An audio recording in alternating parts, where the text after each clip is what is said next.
예, 우리 좌우에 계신 분들 인사하십시다. 사랑합니다. 하나님의 축복으로 승리하는 인생 됩시다. 인사하겠습니다. 예, 국회에 가면 선수가 높은 분들, 또 지위가 높은 분들, 그런 분들이 주로 뒤쪽에 앉습니다. 교회에 오면 선수가 높고 지위가 높은 분들이 앞쪽에 앉습니다. 앞쪽에 앉으시는 분들이 하나님 앞에 일단 이 시간 영광을 먼저 돌리는 분입니다. 우리 앞에 계신 분들 진심으로 사랑합니다. 뒤에 계신 분들도 사랑합니다. 이 정도 이야기하면 다음 주에는 뒷자리를 좀 남겨두고 앞에부터 옳지, 역시, 역시.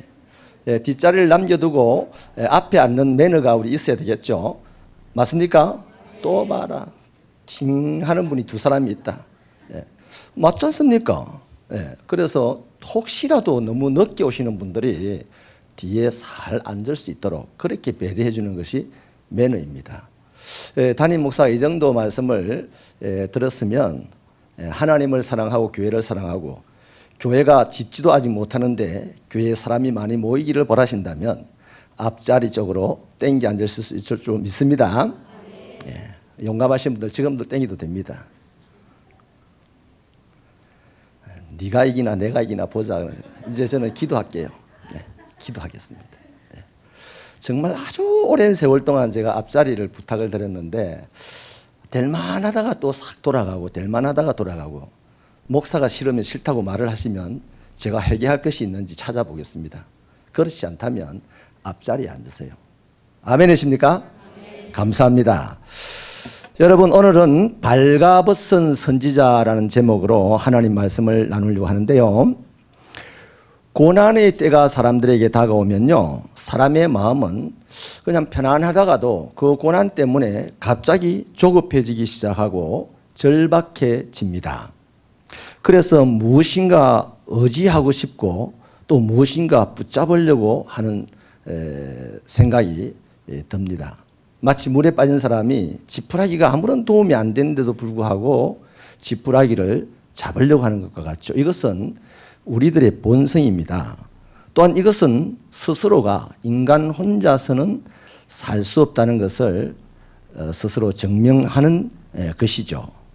오늘 본문을 보면요, 아수르의 사르곤 왕이 블레셋의 아스돗을 점령합니다. 그리고는 친아수르 사람을 왕으로 세웁니다. 블레셋 왕으로 세우는데 거기에 반대를 하고 야만이라고 하는 사람이 스스로 왕이 되어서 반아수르 정책을 펼치게 됩니다. 자, 아수르가 쳐들어왔어요. 블레셋의 수도인 아스돗을 점령했습니다. 새로 아수르 쪽 사람을 왕으로 세웠어요. 그런데 그 사람을 제거하고 이 야만이라는 사람이 아수르를 반대하는 정책을 펴면서 왕이 됩니다. 그래서 반아수르 동맹을 지금 애굽이랑 뭐 유다랑 이렇게 맺으려고 하는 그런 상황입니다. 이런 상황에서요, 유다의 심정은 어떻겠습니까? 그걸 지금 보고 있는 유다의 심정은 어떻겠어요? 아수르의 공격을 보면서 매우 불안하겠죠. 불안할 겁니다. 그래서 점점 그 당시에 아수르를 대적할 만한 나라라고 생각한 것이 애굽인데, 그러니까 애굽을 점점 의지하고자 하는 마음이 생기게 되는 거죠. 그리고 일례로 히스기야 왕은 반아수르 동맹에 가입을 하고 아수르에 바치기로 했던 조공을 안 바쳤던 적도 있습니다. 이런 상황에서 이사야 선지자가 본문의 행동을 하는 거죠. 무슨 행동입니까? 3년 동안 벗은 몸 벗은 발로 돌아다닌 것이죠. 자, 아수르가 두 번을 침략을 합니다. 블레셋을요. 처음 침략을 해서 아수르 쪽 사람을 세웠는데 야만이라는 사람이 거절하고 자기가 왕이 돼서 반아수르 동맹을 펼쳤어요. 그래서 재차 침략한 것이 3년 후에 침략을 한 거예요. 그러니까 처음 침략하고 야만이가 반대해서 왕이 되고 반아수르 동맹을 펼칠 때 유다도 그 반아수르 동맹에 가입을 하고 아수르를 조금 멀리하게 되죠. 이런 때에 이사야가 3년을 그때부터 시작해서 3년 동안 벗은 몸, 벗은 발로 다니기 시작을 합니다. 결국에 이제 3년 후에 아수르가 블레셋을 두 번째 침공을 하죠. 그래서 야만인은 애굽으로 급하게 도망을 갑니다. 아수르는 내친 김에 애굽까지 정복을 하고 애굽을 속국으로 만들었어요. 이 당시 애굽은 이디오피아에게 이미 속국이 되어가지고 구스와 애굽이 같은 한 나라 체제 속에 있었어요. 그래서 이 애굽 또는 구스가 반아수르 동맹의 어찌 보면 맹주처럼 이렇게 움직였는데, 이 야만이 때문에 그냥 아수르가 야만이 잡으러 가서 블레셋을 점령하고 야만이가 애굽에 지금 도망을 갔다고 하니까 애굽까지 쳐들어가서 애굽을 정복을 합니다. 자, 여러분, 그래서 애굽은요, 야만이라는 이 사람을 자기하고 한 동맹을 맺었던 이 야만이라는 사람을 아수르에 넘겨줘요. 이때 아수르에 이제 잡혀가는 이 야만이가 말을 한다면 무슨 말을 할까요? 내가 야만이의 입장이라면 이럴 것 같아요. 야, 믿는 도끼에 발등 찍혔네. 세상에 믿을 자가 없구나. 이런 말을 남기지 않았겠습니까? 애굽을 믿고 아수르와 반아수르 동맹을 만들어서 싸웠는데 힘이 붙여서 애굽에 피신을 갔더니 애굽으로 아수르가 쳐들어오고 애굽은 그게 두려워서 항복하고 이 야만이를 그냥 아수르에게 넘겨줘 버렸어요. 믿었던 도끼에 발등 찍힌 거죠. 믿을 자가 하나도 없구나라고 투덜거릴 만한 상황입니다. 하나님께서 이때 말이죠, 처음 1차 블레셋을 침략했을 때 하나님이 이사야에게 주신 말씀, 그 행동하라고 한 말씀이 뭐예요? 3절을 우리 같이 읽어볼까요? 3절 말씀 시작.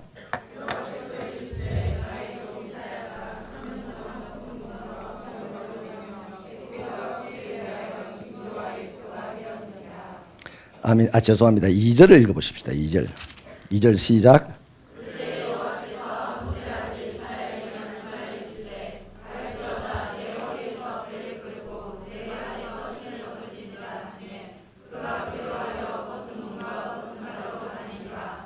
아멘. 그 허리띠를 풀고 신을 벗고 3년을 다니라고 하는데, 이 3절 말씀에 보니 이것이 뭐냐면 애굽과 구스에 대한 예표다, 이렇게 얘기를 합니다. 그래서 결국 애굽은 어떻게 되는가? 4절 5절을 같이 읽어볼까요? 4절 5절 시작. 이와 같이 애굽의 포로와 구스의 사로잡힌 자가 아수르 왕에게 끌려갈 때에 젊은 자나 늙은 자가 다 벗은 몸과 벗은 발로 볼기까지 드러내어 애굽의 수치를 보이리니 그들이 바라던 구스와 자랑하던 애굽으로 말미암아 그들이 놀라고 부끄러워할 것이라. 애굽은 야만이라는 이 한 사람 때문에 결국 침략을 당하고 항복해서 속국으로 전락을 해버립니다.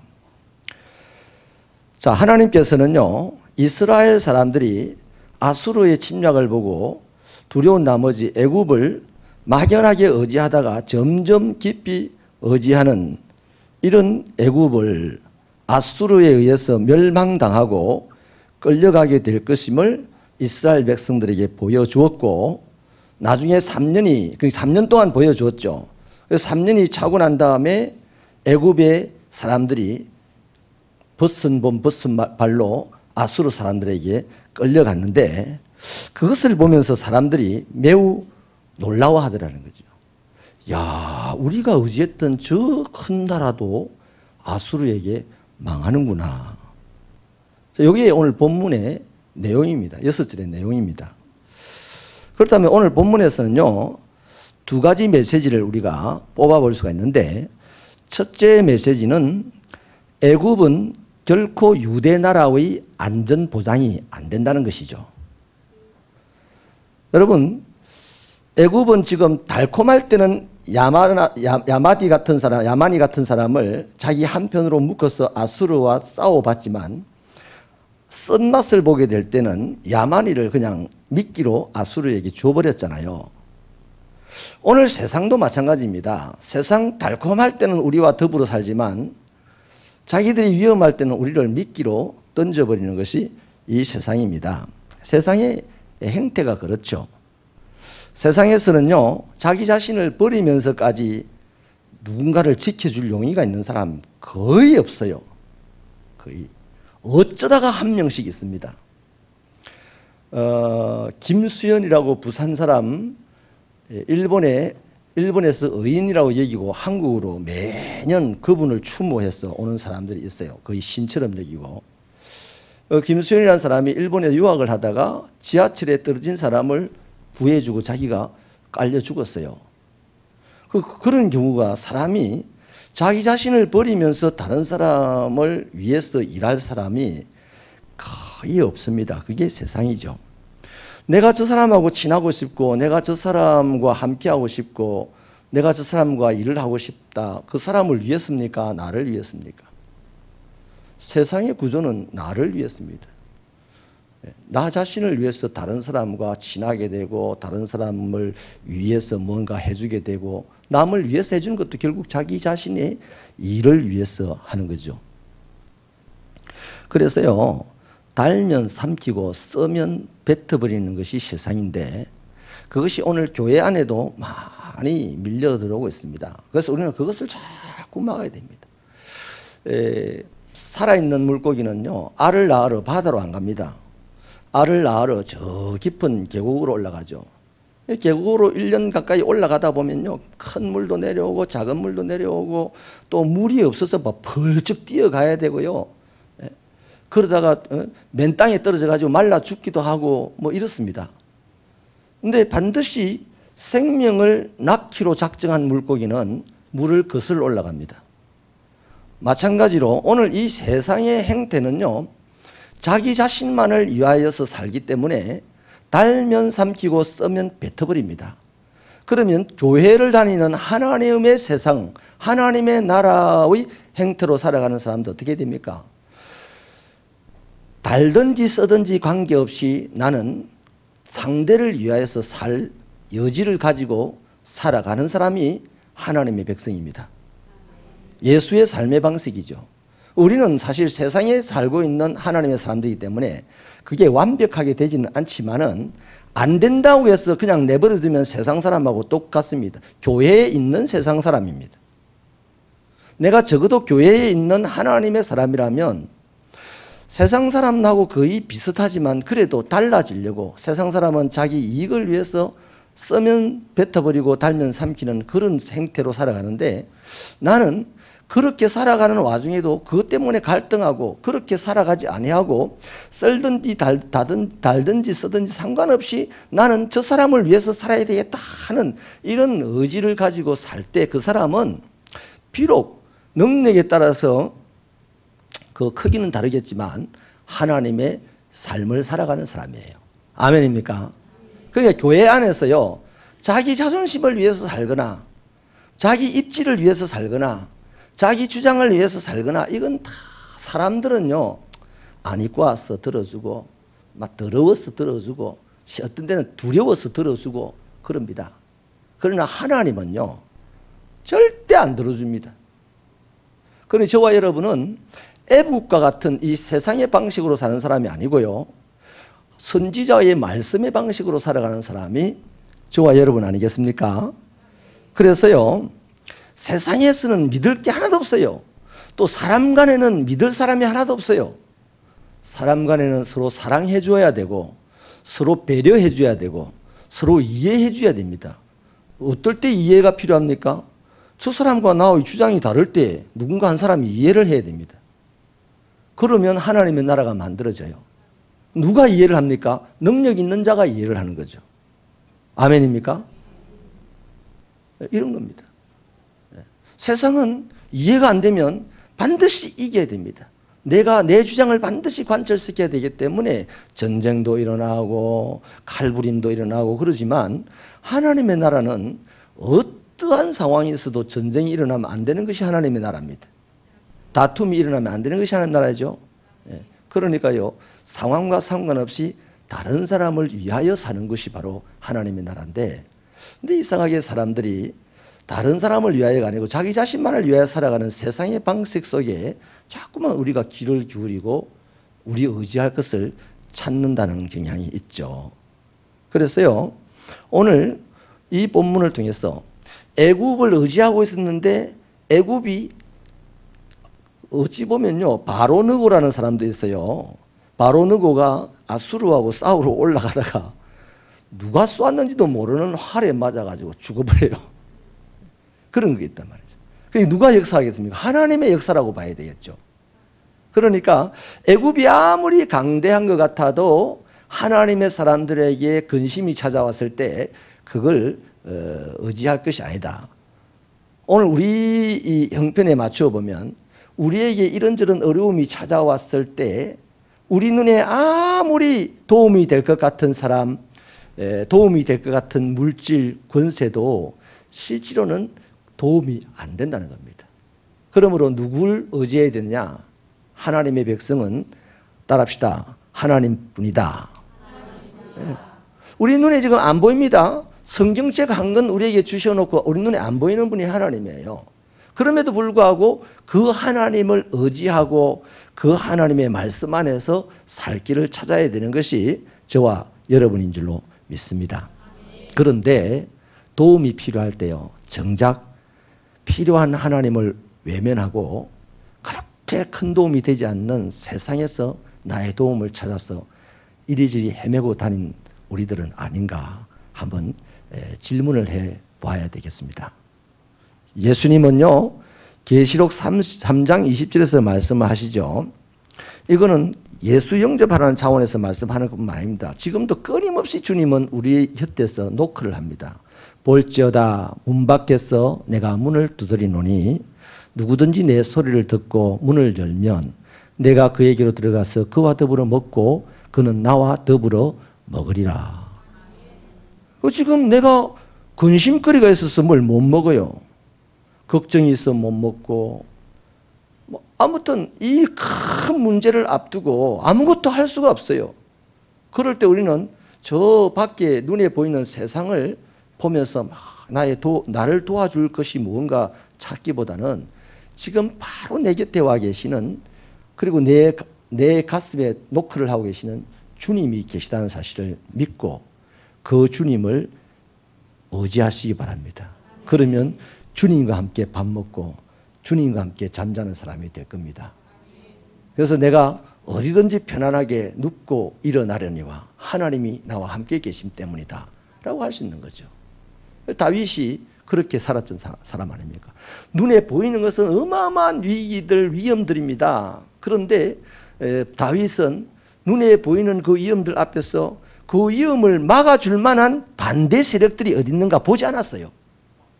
오히려 눈에 보이지 아니하는 하나님에게 간절히 매달리면서 가만히 기다렸습니다. 그리고 특히 입술로 범죄하지 않겠다 그랬습니다. 그러니까 다윗은 하나님이 철저하게 지키셔서 이스라엘의 왕 중에 왕이 되게 하시지 않았습니까?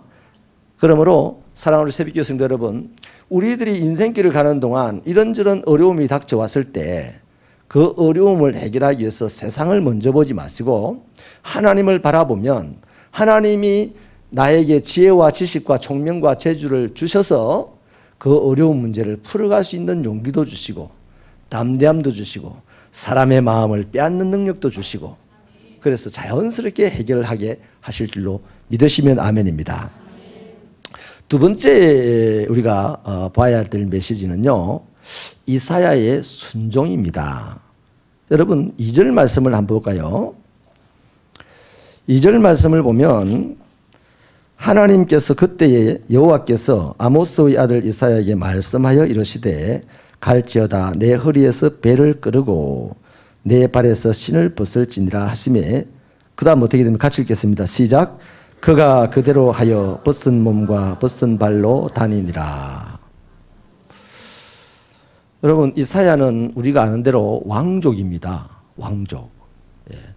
왕족에게는 체면이 있잖아요. 채통이 있어요. 그 다음에 이사야는 선지자입니다. 그 시대에 가장 두각을 나타내던 선지자였어요. 그런데 왕족이요 선지자인 이 사람이 지금 하나님이 주문하신 대로 옷에 이 베옷을 입고 다녔어요, 지금. 근데 그 옷의 허리띠를 훅 풀어버리니까 안에 알몸이 드러납니다. 알몸이. 그 다음에 맨발임, 신발을 벗어버렸어요. 그렇게 3년을 이렇게 걸어 다니는 거죠. 다니면서 이제 이런저런 하나님의 일을 하겠죠. 그러면 사람들이 뭐라고 보겠습니까? 열이면 열다 저 사람 미쳤다라고 할 겁니다. 얼마나 수치스러운 모습입니까? 저한테 한번 질문을 해봤어요. 너 하나님이 만약에 지금 하나님이 딱 말씀을 주시면서 팬티만 입고 목회해라 3년 동안 이러면 나 부끄러워서 하겠어요? 아니 부끄러운 것 자체하고 그래 하는 나를 보고 미쳤다고 당해서 목사님 떠나시오 이럴까 봐 두려워서 하겠습니까? 그 하나님은 두려운 거 고사하고 사람 두려워서 그렇게 하겠어요? 나 아무래도 못할 것 같아요. 하나님, 그건 안 됩니다. 저 사람들 얼마나 무서운 사람들인데 나 저 사람 감당도 못합니다.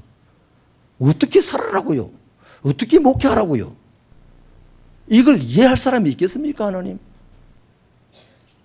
옛날에 저 그랬어요. 누가 참 미웠어요. 그래서 미워 죽겠다고 나를 너무너무 괴롭힌다고 기도했더니 하나님이 내 마음에 깊은 말씀을 주시는데 서로 사랑하라 그래요.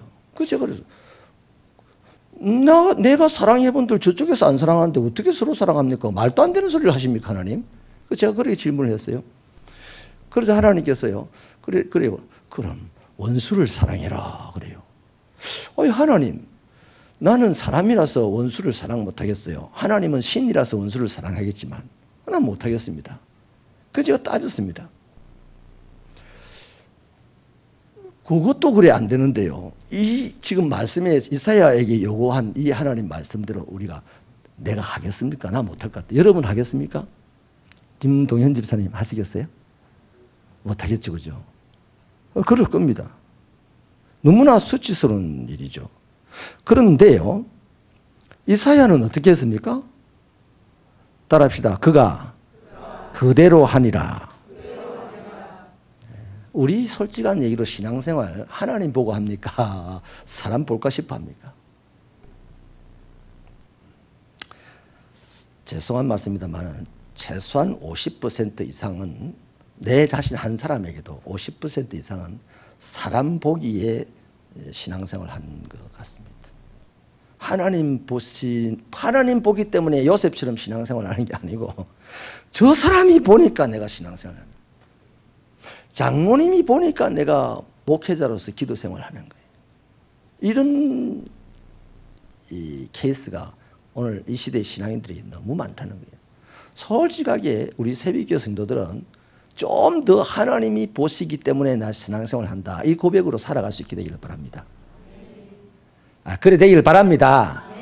진짜 멋지게 신앙생활을 하는 사람이 우리 사실 별로 없어요. 이 시대에.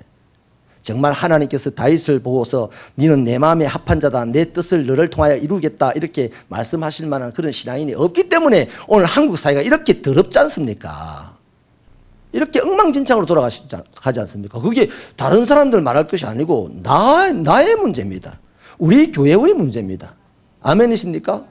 한 사람의 거룩함으로 한 나라가 세워진다고 하잖아요.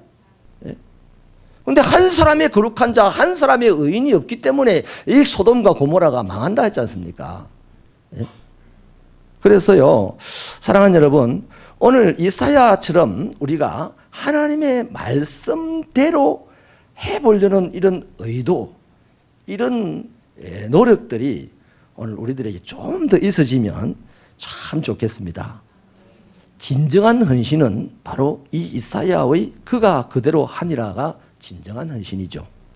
내가요 아무도 안 보면 할 수 있어요. 벗고 다닐 수 있어요. 내가 사람들이 이해해주면 할 수 있어요.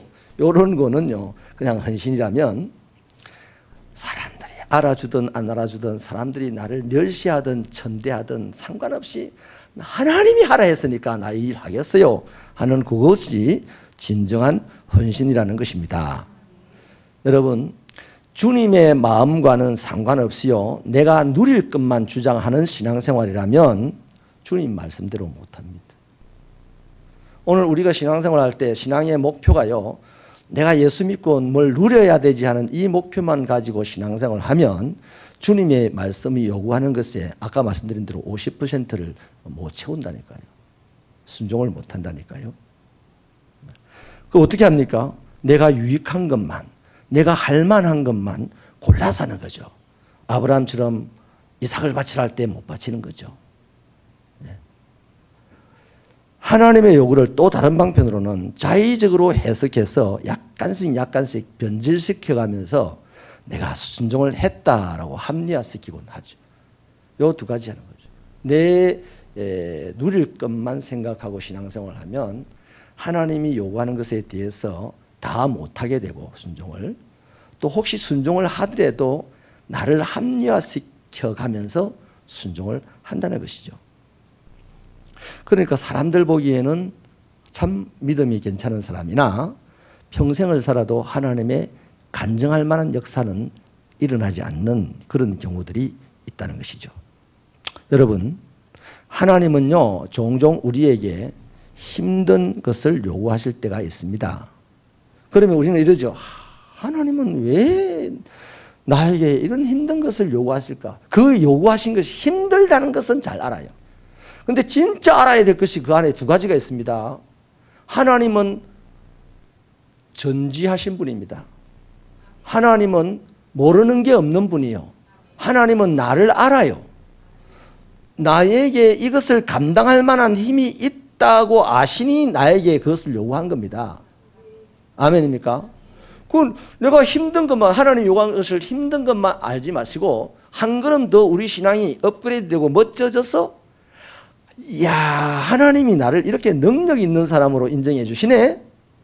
이런 일을 아무나 감당할 수 없는 이런 일을 나에게 감당할 수 있다고 하나님이 인정해 주시네. 하나님 감사합니다 라고 할 수 있는 거죠. 아멘입니까? 그 다음 또 한 가지요. 설령 내가 이것을 감당할 수 없다면 하나님은 나에게 반드시 능력을 주실 작정을 하고 이 일을 맡기는 거겠죠.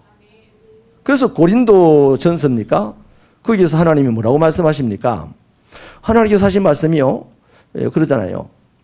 감당치 못할 시험을 주신지 않으시는 분이 하나님이시고 감당할 시험을 당할 점에 피할 길을 주시는 분이 하나님이시다. 아멘이십니까? 그러니 저와 여러분은요, 이제 좀 더 솔직하게 해야 되겠죠. 나에게 하나님께서 무슨 사명을 맡겼다. 우리 새빛교회에 하나님께서 2000성도 20개 단독 선교사 파송이라는 사명을, 비전을 주셨어요.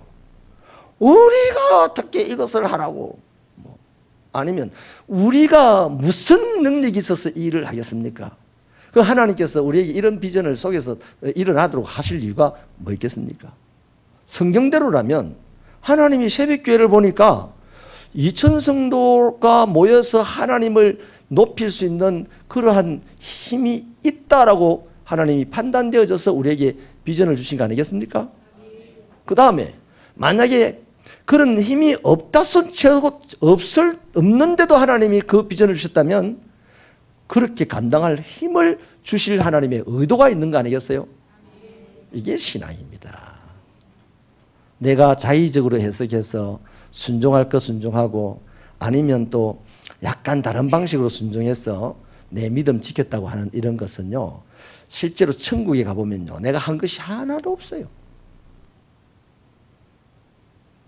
정확하게 모세가 주신 하나님의 성막에 대한 설계도대로 버살렐과 올라압이 그대로 행하였더니 나중에 성막이 완공됐을 때 하나님의 영광이 구름과 같이 거기 빽빽하게 임하였고 그 안에 있는 제사장들이 하나님의 영광에 취하여서 비틀거리게 되었다 하는 말씀처럼요, 우리가 하나님의 말씀, 하나님의 사명을 받은 그대로 내 몸이 어떻게 되고 내 인생이 어떻게 되고 이런 거 상관 안 하고 그대로 하겠다는 의도를 가지고 가면 하나님은 둘 중에 하나입니다. 내게 능력이 있어서 주셨거나 그래서 반드시 이루어내거나 아니면 내게 능력이 없는데 주셨다면 이 일을 통해서 능력을 주시겠다는 하나님의 의도죠. 우리 참 이런 좀 모험심 있는 신앙생활이 된다면 저와 여러분의 이 마지막 시대에 하나님의 일꾼으로서의 삶, 또 세상을 행복하게 하고 우리들이 아버지 하나님 때문에 영광스러운 삶을 살아가는 것이 한 걸음 더 빨라질 줄로 믿습니다. 그래서 내게 주어지는 사명이요, 때로는 귀찮고 힘들고 감당하기가 어렵다는 생각이 들지라도 하나님이 주신 것이면 기꺼이 받아들일 수 있는 이 이사야의 진정한 헌신이 우리가 배워야 할 헌신이다. 따라하십시다. 순종이 축복의 지름길이다. 이제 우리 적용을 하십시다. 다음 주부터는 주일날이나 수요일날이나 금요일날이나 우리 공동체가 모일 때는 앞자리부터 채워 앉으십시다. 아멘. 기도하시겠습니다.